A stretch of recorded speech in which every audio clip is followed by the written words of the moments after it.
Hey guys, Colbert here. Welcome back to another raid video. This will be a two-part video. First part, I'll just do the giveaway very quickly for that free-to-play account that I was playing for the past 3 months of the year. This was basically my free-to-play account, guys. Let me show you. Boom. Here it is. This was my free-to-play account. I had Valkyrie plus other legendaries in there. Armand's also farmed, plus a lot of stuff. So a pretty cool account to somebody out there who may have not been playing the game as much and wants to get a good start with Arbiter and all that good stuff. So yeah, we'll be doing that giveaway. I've mentioned in the video that if you're somebody who strictly wants gems, just put in just your UM code. If you want more, just put in a comment and maybe even your UM code so you can win both possibly. So we'll see on how that does. In the second part of the video, I'll be covering the Wixwell, the new fusion, the skills of that one. I did not cover it when we were given those. They were leaked actually. We were supposed to cover them each week when they would be out, but apparently there was some kind of leak. So that's it. That's how it's gonna go with the skills of the brand new champion that will be coming out, since those will be voted by the community. So let's do the giveaway. This is the link for it. We have the random picker here. We put it up at the top. Let's draw in all of the comments for the video. 296 comments. Let's see. We need somebody who does not have strictly his UM code. It must be something else. So Emir Hab, all right, you win gems. Okay, you win gems, but not the account. Let's save you right there. Let's pick another winner and see. He has to have at least something more than just it. All right, he didn't have it, so he just wanted the account. So you did a great job. Thanks for the chance to win. Whoever wins it will have lots of fun. So Rich Kids, I'll message this guy on YouTube, and hopefully he'll be able to reply and I can give away the account. But let's pick another winner here. We'll do actually 9 more. Wow, what are the odds for the same one to come? That's so weird. Let's see. All right, this guy Gargadza, okay, won the gems. Okay, so I'm just saving his unique ID. And then I'll do this 8 more times, guys, basically, and send the gems to the winner. So you should get them by the end of the month. Okay, so that is it for the next part of the video. Let's go and have a look at the skills. The A3 has already been voted. I'm not sure if we were given the information on this one since the voting has finished, but in my personal views, since this would be an A3 skill, we don't know the cooldowns of it. We don't know the multipliers. It's already very limited. I don't kind of like this way that they decided to go with it, but whatever. All right, damage focus, it's his one ability that seems like, let's say the red abilities. There's different colors for all of them. So damage focus, I guess it would be like a champion who's strictly a damage dealer. So it attacks one enemy, ignores stone skin. This is that kills the target, feels turn meter by 50%. Pretty strong skill to ignore stone skin.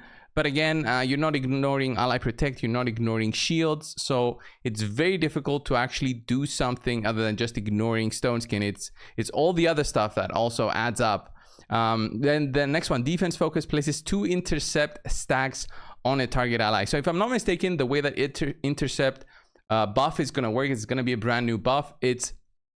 It will be like a buff that you apply on a target ally, and that buff will basically protect that ally from a crowd controlling effect for basically 2 times, or I believe it's 2 times on how they've described it. It wasn't very clear on how Plarium described it, but this is also a very strong skill in terms of having like a support that protects, let's say, your damage dealer from getting sheeped, or your debuffer from getting sheep. So you know you'll have that as a way to protect yourself and actually go in there and maybe use Ramantu to apply the remove passive skill plus all the buffs that he can remove. So imagine if he can basically ignore the fact that he can get sheeped because of the intercept buff.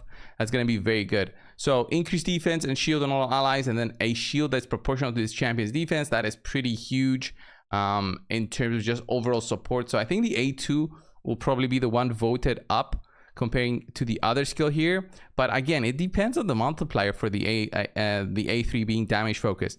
And then support focus here revives all dead allies with good turn meter and HP, places 5% poison debuffs on all enemies for 2 turns. The number of poison debuffs on each target is equal to the number of allies revived. This is very conditional. I don't like it maybe you could do some tricky stuff, all right? Maybe you could have done this and have a team that dies and then you revive everybody, and in that way you apply 5% poison debuffs on enemies.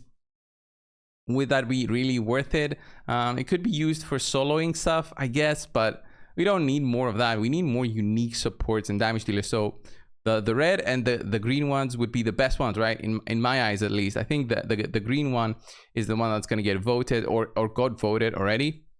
Then for this week, this is actively going on right now. So damage focus, attacks all enemies before attacking, places a 50% increased attack buff on this champion for 2 turns. That is a pretty strong skill. The damage inflicted with this skill increases by 5% for each buff on the target. If there are no buffs, we'll ignore 25% of the target's defense instead. This is something that we've seen before in other champions and even on mythical champions, I believe. So it's not something new, but I like the fact that he's buffing himself. Sometimes you're going to run a team that does not buff itself. So it depends, because if we're going to go defense focus, what's the point of going damage focus on the other skill? I don't see it. Because the heavy defense focus of the A3 skill is all about the intercept skill and being fast to apply it before your ally goes to do something that might get him crowd control, right? So why go defense and then go attack? It doesn't make sense to me. So attacks all enemies, 75% chance of placing a 50% decreased attack debuff for 2 turns. Also increase the duration of all ally buffs by 1 turn. I like it. Then increases the value of all shield buffs on allies. The value of each shield is increased proportional to the number of buffs which had their duration increased. That's okay. It's not going to be an unlimited amount of shield boosting, but it's still pretty cool. The decreased attack is very nice, and it's an overall good defense skill. Again, it really depends on the multipliers for this one. If I would vote for this one, maybe the support focus makes more sense here. So attacks all enemies, places a poison sensitivity, and then instantly activates any poisons and heals all allies. So the support focus already makes kind of a good sense, at least together with the previous support one. Unfortunately, it's not going to be the way that this champion is going to go. I doubt anybody voted for support in the previous one. So for this one, it wouldn't make sense to use this one, although it's a great skill. Poison activation, it's very nice for just clearing up waves. It would have made this champion a very good solo champion for dragon and stuff. But it depends. But he's already like a powerful fusion. If you think about it, the possibilities of any of these skills being the ones chosen, it's gonna make him strong enough. But I just don't like the fact that we could possibly see some difference in the skills. So one being damage focused, one defense focused. It would kind of suck. So the default skill, default attack, double hit, and then extra chance, 25% chance to get an extra turn. It's all right. Nothing too crazy though. Doesn't even ignore defense or anything. So the damage focus version of him is a little bit underwhelming. So the defense focus has a chance to provoke. So that's good. That's already good for the Hydra. The target is a boss, chance increase to 80%. So that's going to be 100% if you're fighting a boss. So it's already amazing for the Head of Decay. Makes him a great champion for Hydra. So I guess people are just going to go for the defense focus side of it. And then support focus, attacks one enemy 2 times each hit, has a 50% chance of placing a 5% poison debuff. Yeah, it's alright. The support focus A1's alright, but I hope everybody votes for defense. Honestly, that's gonna make him the most ideal. And then finally, what would the passive be? Prevents the champion's death. If the counterattack, when hit with a fatal hit, then counterattacks. If the counterattack kills the attacker, fully heals this champion. Alright. If the counterattack doesn't kill the attacker, it kills this champion instead. It's kind of cool. It's a cool skill. But okay, what you gonna do? I mean, if you kill them, it's great. If you're gonna counterattack with the A1, it's not gonna be that great. I guarantee it. Since the A1 is just a double hitting attack. So what's it gonna do? Is it really gonna hit him? It depends on the multiplier. So it's very tricky. At the start of each round, places a counterattack buff on this champion for 1 turn. This buff cannot be removed.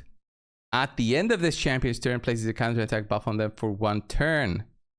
Ah, that's cool. So you'll have a counterattack buff basically forever. And then counterattacking, you'll be provoking whenever you get attacked by somebody. So basically, this makes him a perfect Head of Decay for the Hydra champion. Perfect Head of Decay. because the Head of Decay will attack you because you provoked it, you counterattack, you provoke it again, right? Unless some weak hits come through. I'm not sure of the fusion's affinity. I don't think we were told that, so I'm guessing he's gonna be an affinity and not void. I doubt he's gonna be void. So finally, support focus would have been allies deal 5% more damage for each poison debuff on the target, stacks up to 30%. So a Battle Khazar kind of passive, which not exactly, but still very strong. This would have been huge for the Hydra. So look, for the passive, I'm all for the defense focus, right? For somebody who's brand new, the defense focus is going to help them with the provoke. You don't need it though for the Head of Decay. So for the fusion's passive, I don't know. I would like the support focus just for this, the 30% extra damage, because all right, this champion will not be applying the poison, because if you run other poisoners in there, you might be able to see some crazier teams with the Trundas for the Hydra. Okay, him being the support, I don't know, they're not making things easier, because this has already been voted and I doubt the support focus went through. So he's not going to be the poisoner you're going to run. So if you're not going to be the one placing the poisons, you're going to run another poisoner in there.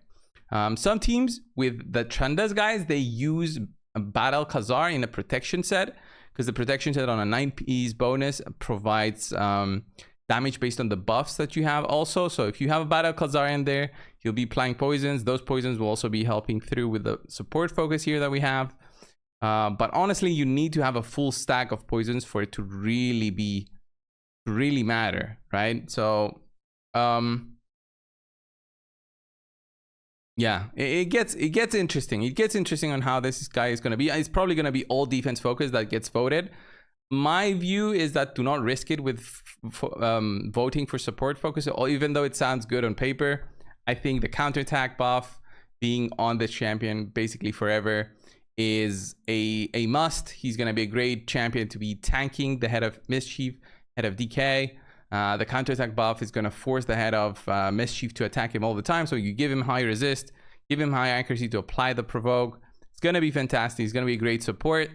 And I like him, although the visual of that champion didn't really give me the thoughts of like a support. It gave me more the thoughts of like a damage dealer. But all right, that's it guys for today's video. I hope you enjoyed my views on it. What do you guys think? What you guys think the community is gonna vote? I'll have to search a little bit to see if there's like a voting page where they actually show the results. The last time I checked, I didn't see any results, but I might be mistaken. So let me just double check and see on the skill votes. Yeah, here's the page. Fusion skills vote. All right, they voted for the intercept already. Okay, cool. I can actually see it now. All right, fantastic. Right, so the A2 is getting voted. I'll personally be voting for the support version of this. All right, I kind of like it. 59% already. It's going through. I like it. So time left until the next round. 1 day, 14 hours. Yeah, this is definitely the way to go with this one. I think it's a cool thing that they're adding a fusion for May, which is going to be this. It means the next 2 weeks, we're probably going to have like a Titan event or something like that. And then when May comes, we're going to have this as being the fusion that we voted for. That's going to be pretty cool. Guys, thank you a lot for watching the videos. Thank you for the support all this time. I'll see you in the next one. See ya.